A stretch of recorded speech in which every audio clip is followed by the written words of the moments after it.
হযরত বাকি বিল্লাহ রহমাতুল্লাহ পৃথিবীর থেকে কিছুদিন পর্দা নিয়ে চলে গেল, দুনিয়া থেকে বিদায় নিয়ে চলে গেল। হাজার হাজার ভক্তবিন্দুরা বলল রে আমার উস্তাদ জীবনে দিছে, আমার জানাজার ওই ইমাম দিবা গো যার জীবনে এক ওয়াক্ত তাহাজ্জুদ নামাজ কায়দা হয় নাই। বাকি বিল্লার লাশ যখন সামনে নিয়ে এলো, ভক্তবিন্দুরা বলল কে গো আমার উস্তাদের জানাজার কি দেবে?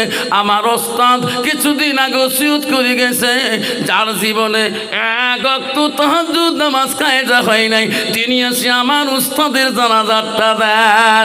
ওই দিন থেকে কেউ গ্যারান্টি দিতে পারে না, তাহাজ্জুদে গ্যারান্টি দিতে পারে না, ওয়াক্ত নামাজে গ্যারান্টি দিতে পারে না। আল্লাহর ওলি ওসিয়ত করে গেছে গো কেউ সামনে দাঁড়াইতে পারে না। অত সহজ যে আমি চেহারা ভালো, আমার জুব্বা ভালো, আমার টুপি ভালো, আমি একটু সামনে রজনীগন্ধাতে আতর মাহি দাঁড়াই, সম্ভব হবে? অত সহজ না। আল্লাহর ওলি ওসিয়ত করে গেছে যার জীবনে এক ওয়াক্ত তাহাজ্জুদ জীবনে কায়দা হয় না, সবাই চিন্তিত পড়ে গেলেন রে আমি তো পারবো না। সব আলেমরা সব বুজুর্গরা বলল আমি তো জানাজা দেব না, হুজুর ওসিয়ত করে গেছে আমি নিজেই গ্যারান্টি দিতে পারি না। ভক্তরা বিন্দুরা চিন্তে পড়ে গেল হুজুর গো এমন ওসিয়ত করে গেলেন গো হুজুর, আজকে তোমার জানাজার ইমাম মেলে না, কে তোমার জানাজা দিবে? ও হুজুর সবাই ভয় পায়, কে তোমার জানাজা দিবে? এমন সময় ভক্তবিন্দুরা কান্না শুরু করলেন, মানুষ কাতার হয়ে আছে রে, আব্দুল আব্বাকে বিল্লার ইমাম হওয়া কেউ চায় না। এমন সময় ভক্তবিন্দু দেখতেছে একটা মানুষ ঘোড়া পৃষ্ঠে উঠিয়া ধূর্ত বেগে ধুলায় অন্ধকারে এত জোর আস্তে আস্তে ঘোড়া চাবক দিয়ে আসিয়া হযরত বাকি বিল্লাহ রহমাতুল্লাহর সামনে ঘোড়াটা রাখিয়া বললেন সবাই দাঁড়িয়ে যাও, সবাই দাঁড়িয়ে যাও, আমি বাকি বিল্লাহ জানাজা আমি দেব। জোরে বলুন সুবহানাল্লাহ। ওই ঘোড়া লাফ দিয়ে নামিয়ে ওই 4 তাকবীর 1 2 3 4 তাকবীরে যখন জানাজাটা শেষ করে দিয়ে ঘোড়ার পিঠে লাফ দিয়ে যখন চড়বে গো, ভক্তবিন্দু দৌড়ি যে ঘোড়ার লাগামটা ধরলো। কে গো কোথায় বাড়ি তোমার?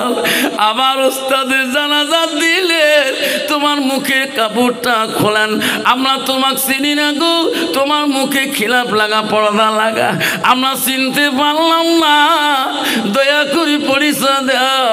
আমার উস্তাদের জানাজাটা দিলেন, যতক্ষণ আমার পরিচয় দিবেন না গো তোমার ঘোড়া লাগাম আমরা ছাড়িয়া দেব না। হযরতে বাকি বিল্লার ঘোড়ার লাগাম ছাড়ে দেয় না। তখন ঘোড়াওয়ালা বলে বেটা রে বেটা, আমি এমন ওসিয়ত করে গেলাম, আমার ওসিয়ত পূরণ করার মতন মানুষ আজকে আমার জানাজা নাই।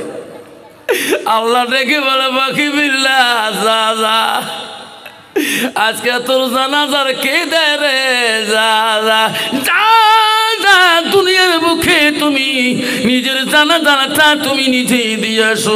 জোরে বলুন সুবহানাল্লাহ। আব্বাজান আমার ও শোনা সাল্লামা বলেন আম্মারা শুনে রাখো, আম্মা রাখো, আম্মারা তুমি এখনো কেন বোঝো না? আল্লাহ নবী বলো আতাত বালাহা, তোমার স্বামী যদি বাড়িতে যায় বা স্বামীর মুখের দিকে তাকায়া তাকায়া ওয়াজা উজুহা আনহারা দিন, নবী বলে কোনো নারী যদি স্বামী বাড়ি যাওয়ার পরে একবার যদি স্বামীর দিকে তাকায়া স্বামীর মনটাকে খুশি করাইতে পারে, রাজি করাইতে পারে, নবী বলল দেখ দাখালাতিল জান্নাত, সেই মেয়েটা হবে সর্বপ্রথম জান্নাতি। মা কিন্তু তুই বুঝো না কেন মা, তুমি যদি হাসানাত হও, তুমি যদি পবিত্রতা হও মা, এখনো তোমার পেটে থাকি আল্লাহর ওলি আসবে মা, এখনো তোর পেটে থাকি মা কুতুবে আলম জন্ম নেবে, এখনো তোর পেটে থাকি মা আলিম মুক্তি জন্ম নেবে মা। কিন্তু মা তোর আহসান ঠিক রাখতে হবে মা, তোর পবিত্রতা থাকতে হবে মা, তোর সতীত্বতা থাকতে হবে মা। তুমি কেন বুঝো না, তুমিও মুক্তির মা হতে পারবা, তুমি অলির মা হতে পারবা, এখনো তুমি মৌলানার মা হতে পারবা যদি তোমার চরিত্রটা ভালো হয়। যেরকম ঠিক না মিঠি। কিন্তু বন্ধুগণ মানুষ তো বড় চালাক।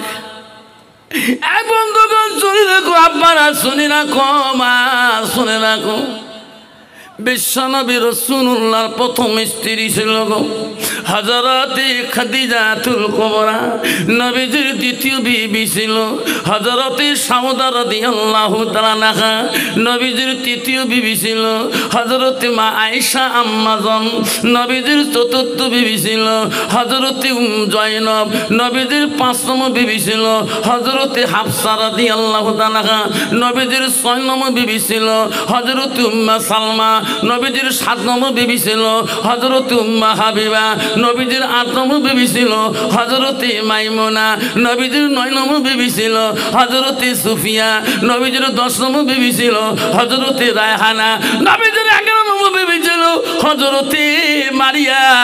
নবীজির 1 থেকে 11 জন বিবি জীবনে চলে গেছে, কোন বিবির দ্বারা আমার সোনার নবী কোনো দিনও কষ্ট পায় নাই। যেরকম সুবহানাল্লাহ। কন্ত বাবা বর্তমান যুগের নারীর দ্বারা একটা বিবির দ্বারা স্বামীরা কষ্ট পায় কি না? পায় না? তোমার তি পায় বাবা?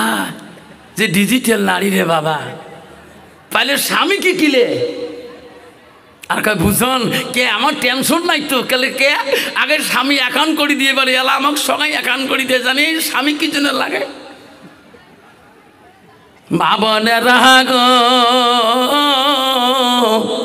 শান্তি কেন নাহিরি দুনিয়ায়, গজব কেন আসলো দুনিয়ায়, আসামতে গজব আসলো, আন্দামানে গজব হলো, গুজরাটে গজব হলো, হাজার হাজার মুমিন কান্লো বিদিনের জ্বালা।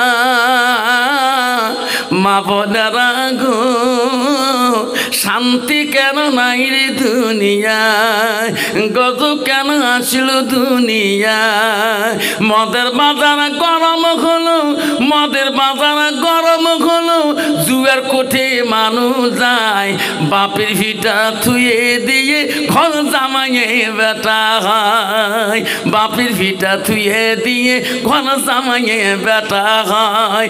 মেয়েরা বলে স্বাধীন হবে, মেয়েরা বলে স্বাধীন হবে, আর পুরুষের দরকার নাই, পুরুষ নিয়ে কি করিব, পুরুষ নিয়ে কি করিব, নিজের কামাই নিজে খায়। আছে না কত নারী আছে বুঝান, দুলে ভাই বাড়িত নাই, না কোথায় গেছে, দার্জিলিং চলে কেন করি, লাগে না নিজে করি। মেয়েরা বলে স্বাধীন হবে, মেয়েরা বলে স্বাধীন হবে, আর পুরুষের দরকার নাই, পুরুষ নিয়ে কি করিব, নিজের কামাই নিজে খায়, নিজের বাপকে বাপ বলে না, নিজের বাপকে বাপ বলে না, শ্বশুর কি দেয় আব্বা কয়, মার কপালে ভাত জোটে না, শাশুড়িকে আম্মা কয় আম্মা। বাবা নারী কয় প্রকার জানেন না বাবা? নারী হলো 4 প্রকার, হস্তানি, কদমনি, সাংখিনী, লোহাজনী। আমার নবী বলছিলেন নারীকে বিবাহ করতে হলে নারীর গুণ দেখে বিবাহ করো। 1 নম্বর গুণ দেখো, মেয়েটা যত কোয়ালিফিকেশন থাক না কেন, নবী 1 নম্বর গুণ দেখতে বলো, মেয়েটার ভিতরে এলেমা সেখিনা মান সালাকা তারিকান ইলতামিসু ফিল লাই থাকবে। নবী 2 নম্বর বলল, ওই মেয়েটাকে যদি বিয়ে করতে চাও তাহলে বাড়ির বংশরা দেখো, তার বংশের মধ্যে মুত্তাকিন পরেশগারী আল্লাহ ওয়ালা আছে কিনা। মুসলমান তো ওটা দেখে না, মুসলমান দেখে নগদ কত বাকি কত।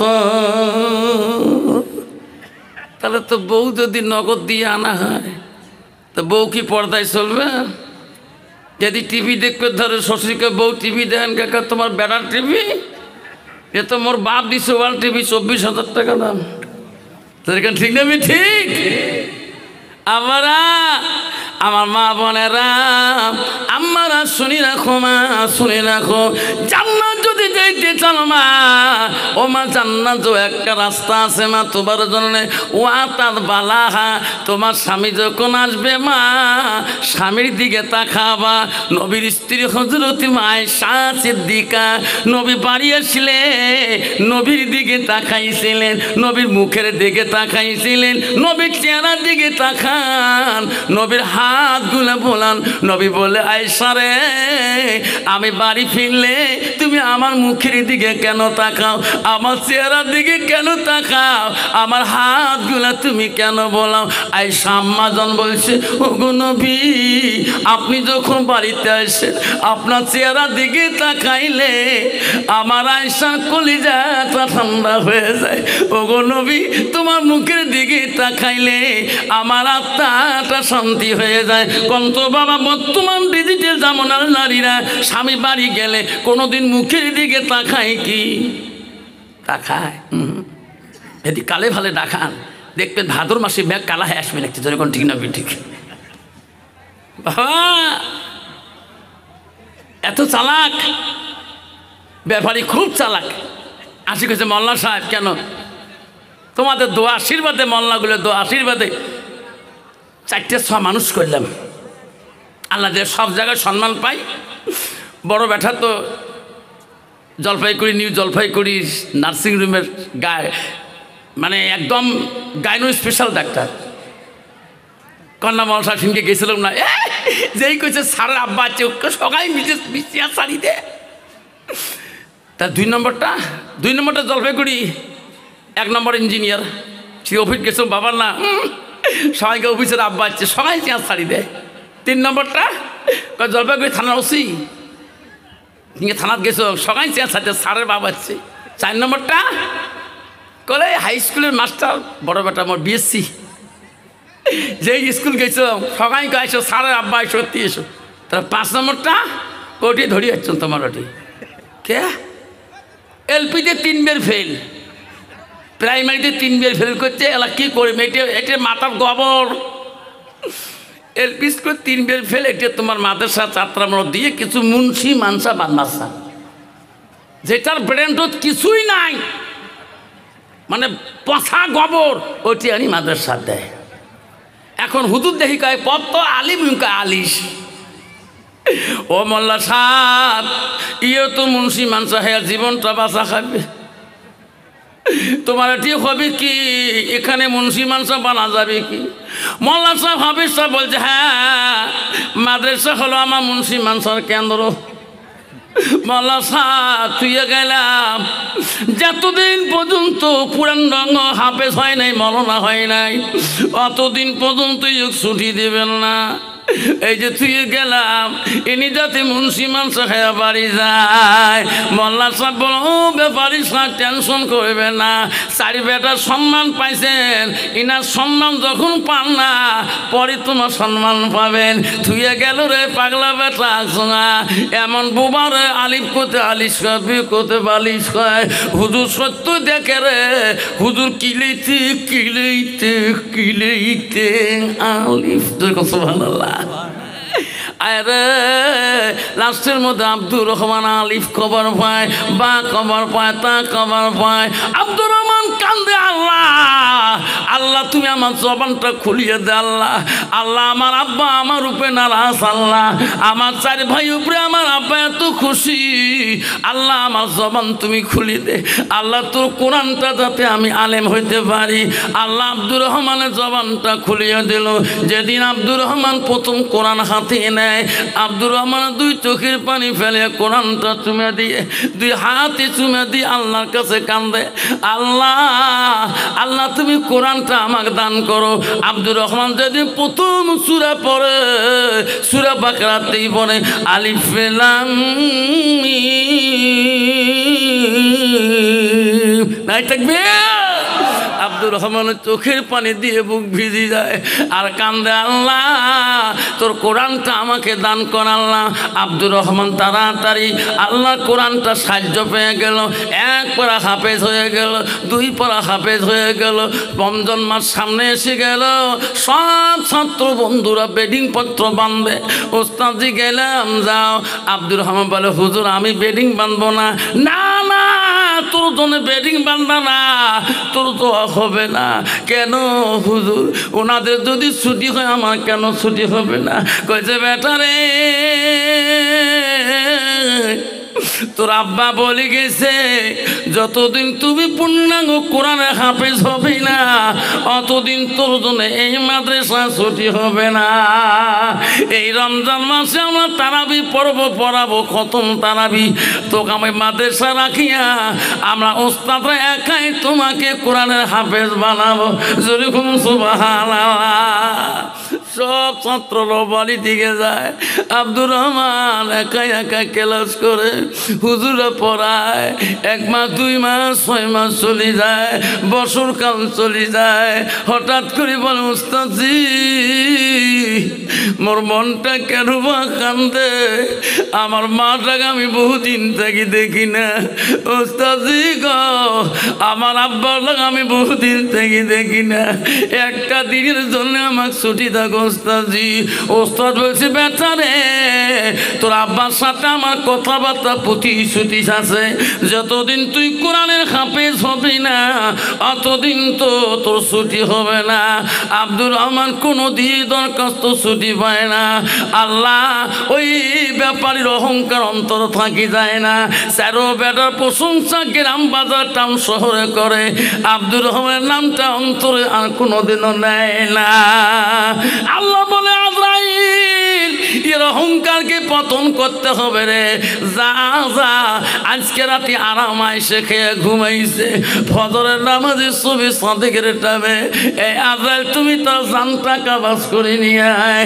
ব্যাপারী দুনিয়া থেকে যখন চলিয়ে যায় ফজরের নামাজের সময় ব্যাপারীর বিবি দেখে রে ব্যাপারী ভালো মানুষকে ঘুমাইলো সকালবেলা চেতন কেন পায় না হাওয়া করি কান দিয়ে বড় বেটা ফল লাগায় আব্বা কা তোর আব্বা ঘুমের ঘরে মরিয়া আছে তাড়াতাড়ি আয় মা কান্দা যায় না মা কান্দা জানা ম্যান স্মার্ট আর মানুষ মরণশীল শিক্ষিত ছেলে গো মাকে বুঝে কানা যাবে না আর বড় ভাই ছোট ভাই ইঞ্জিনিয়ারকে ফোন করে ইঞ্জিনিয়ার রে আব্বা বলে মারা গেছে আমি দামি কাপড় শিলিগুড়ি থেকে নেই তুমি জলপাইগুড়িতে আতুর গোলাম নাও হায় রে দুই ভাই এমন আতুর গোলাম এমন দামি কাপড় নেব যাতে সাঁতরার মানুষ যত মারা গেছে এমন কাপড় কেউ পরে যেতে পারে না চারো ভাইয়া হাজির হয়ে গেলেন মোশা ওই গ্রামের মৌলভী সাহেব ইমাম সাহেব ব্যাপারীর গোসল দিতেছে গোসল সাহেব ব্যাপারী স্ত্রী দৌড়ি দিয়ে বলছে ইমাম বাবা আমার স্বামীর গোসল হয়েছে কলে হ্যাঁ চাচি আম্মা গোসল হয়েছে বেটারে আমার স্বামীর ব্যাপারী জানাজা তুমি দিতে পারবা না কে ওই যে ডাক্তার আসে বসিয়েছে উনিও আমার পেটে ছিল ইঞ্জিনিয়ার আসছে উনি আমি ওনাকে পেটে রাখছিলাম আমি পুলিশকে পেটে রাখছিলাম মাস্টারকে পেটে রাখছিলাম এই ইমাম সাহেব আমার আব্দুর রহমান পাগলা কোথায় ব্যাপারী কোন মাদ্রাসায় অ্যাডমিশন করিতেছে একটা দিন আমার কানে বলে নাই। তুমি তো জানো ব্যাপারীর সাথে তোর খুব টান ছিল, বল আমার পাগলা বেটা কোন দেশে অ্যাডমিশন করে আসছো? যতক্ষণ আমার পাগলা বেটা আব্দুর রহমান আসবে না আর ইমাম সাহেব, অতক্ষণ আমি আমার স্বামীর জানাজা তোকে দিতে দেব না। কন্ত বাবা ওই জায়গায় জানাজা দিতে পারবে কি? ইমাম সাহেব বলছে, চাচি আম্মা আমি জানি তোমার বাবু কোন মাদ্রাসায় আছে, আমি সব জানি, তাড়াতাড়ি খবর করো। ইমাম সাহেব দৌড়ি যে আর টেলিফোনে মাদ্রাসায় ফোন লাগালেন। মাদ্রাসার বড় হুজুর হেড হুজুর ফোন ধরে বলল, কে গো? ও হুজুর আসসালামু আলাইকুম। ওয়ালাইকুম সালাম। কে গো? ও হুজুর ব্যাপারী ছেলে আব্দুর রহমান আছে? করে হ্যাঁ আছে। উনি কোরআন ক্লাসে হেফজি কোরআনে পড়ে আছে, উনি কোরআন মুখস্থ দিতেছে। কি হলো? ও হুজুর